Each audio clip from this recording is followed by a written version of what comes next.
আজ আমি আপনাদের একটি রহস্যের কথা বলবো। আমাদের প্রিয় কাকুর ম্যাঙ্গো বাগানে হঠাৎ করেই মিষ্টি মিষ্টি ম্যাঙ্গোগুলো গায়েব হয়ে গেল।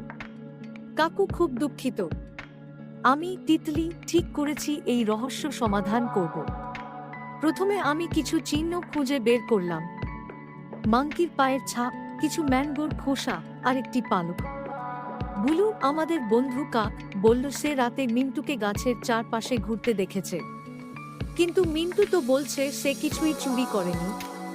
আমি লক্ষ্য করলাম শুধু সবচেয়ে পাকা ম্যাঙ্গোগুলোই গায়েব হয়েছে। মিন্টুর আচরণও সন্দেহজনক। তাই আমি একটি ফাঁদ পেতে রাখলাম। আরে, মিন্টু তো মিষ্টি ম্যাঙ্গোর জন্য ফাঁদে পড়ে গেল। কিন্তু রহস্য এখানেই শেষ নয়।